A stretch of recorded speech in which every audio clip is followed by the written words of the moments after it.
क्या अखिलेश यादव कांग्रेस को उत्तर प्रदेश में खत्म करना चाहते हैं? समाजवादी पार्टी के मुखिया को कांग्रेस की बढ़ती लोकप्रियता से खतरा महसूस होने लगा है। क्या उत्तर प्रदेश के पूर्व सीएम को ऐसा लगता है कि कांग्रेस की यूपी में उत्थान से उनकी राजनीति खत्म हो जाएगी? यूपी में उपचुनाव से पहले इंडिया ब्लॉक में बड़ी दरार आई है और समाजवादी पार्टी ने कांग्रेस को बाहर का रास्ता दिखाया है।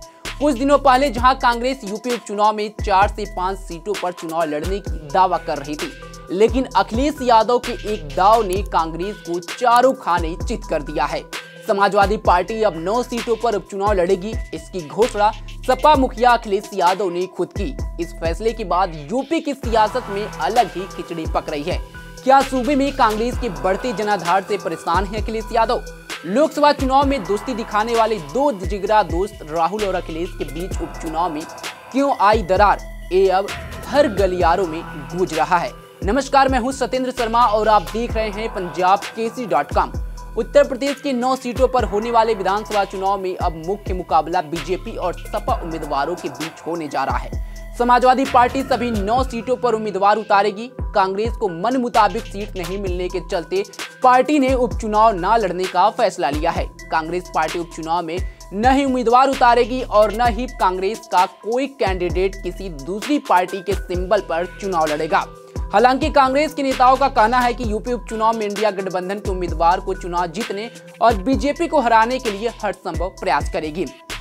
इसको लेकर यूपी कांग्रेस प्रभारी अविनाश पांडे ने साफ कहा कि कांग्रेस पार्टी चुनाव नहीं लड़ेगी। पार्टी के उम्मीदवार किसी दूसरी पार्टी के सिंबल पर भी चुनाव नहीं लड़ेंगे। दरअसल बुधवार रात को समाजवादी पार्टी के मुखिया अखिलेश यादव ने सभी 9 सीटों पर सपा के सिंबल साइकिल पर उम्मीदवार उतारने के बाद ऐलान करने के बाद गुरुवार को दिल्ली में यूपी कांग्रेस के पदाधिकारियों ने प्रेस कॉन्फ्रेंस की। इस पीसी में यूपी कांग्रेस प्रभारी अविनाश पांडे और यूपी कांग्रेस अध्यक्ष अजय राय मौजूद रहे। यूपी कांग्रेस प्रभारी अविनाश पांडे ने कहा कि उत्तर प्रदेश में कांग्रेस पार्टी अपने उम्मीदवार नहीं उतारेगी, बल्कि इंडिया गठबंधन के सभी उम्मीदवारों की जीत के लिए एकजुटता और मजबूती के साथ प्रयास करेगी। यूपी कांग्रेस ने पिछले दिनों सभी उपचुनाव वाले क्षेत्रों में संविधान बचाओ संकल्प का सम्मेलन किया है, जहां बड़ी संख्या में कार्यकर्ता, लोकल जनता और बुद्धिजीवी वर्ग के लोग शामिल हुए।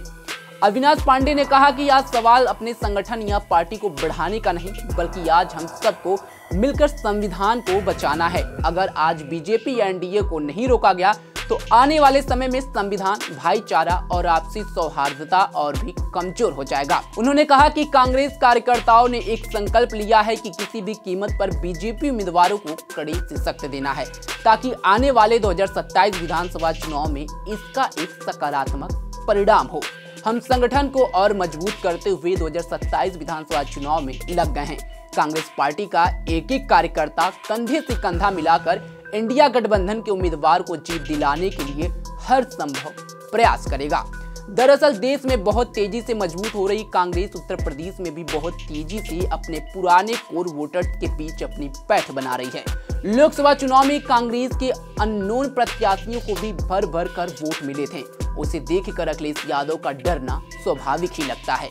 उत्तर प्रदेश में कांग्रेस एक सो रहे जानवर के समान है, जो जाग गया तो समाजवादी पार्टी और बहुजन समाज पार्टी जैसे राजनीतिक दलों का अस्तित्व ही खत्म हो जाएगा। लोकसभा चुनाव के पहले ही अखिलेश यादव ने कांग्रेस के साथ सीट शेयरिंग के लिए वही रणनीति अपनाई थी, जो अभी कुछ दिनों से वह विधानसभा उपचुनाव में सीट शेयरिंग के लिए कर रहे थे। अखिलेश यादव बिना कांग्रेस की सहमति लिए अपनी ओर से पार्टी प्रत्याशियों की घोषणा करते हुए कहा कि और बची कुछ सीटों के लिए कांग्रेस का नाम प्रस्तावित किया। ऐसा ही उन्होंने लोकसभा चुनाव के लिए किया था। लोकसभा में अमेठी और रायबरेली को छोड़कर कोई भी सीट ऐसी कांग्रेस को नहीं दी गई थी जहां कांग्रेस या समाजवादी पार्टी जीतने की स्थिति में थी। ऐसी गई गुजरी कुल 17 सीटें दी गईं, जिसमें एक पीएम मोदी की सीट वाराणसी भी थी, जहां से हार पहले ही तय थी। फिर भी कांग्रेस ने 6 सीटें जीत ली और 6 सीटों पर बहुत मामूली अंतर से वह जीतते रह गई। बांसगांव में कांग्रेस प्रत्याशी सदर प्रसाद की जीत मात्र 3150 वोटों से रह गई। इस तरह कुल 17 सीटों में 12 सीटों पर कांग्रेस का प्रदर्शन बहुत शानदार रहा। अमेठी में स्मृति ईरानी की हार कुल 1,67,000 से करीब बड़े अंतर से हुई। यह हार यूं ही नहीं थी, इसका सीधा मतलब था कि कांग्रेस को हर वर्ग की वोट मिले थे। इसी तरह राहुल गांधी ने भी रायबरेली से करीब 2,90,000 वोटों से यूपी सरकार में मंत्री दिनेश प्रताप सिंह को हराया था।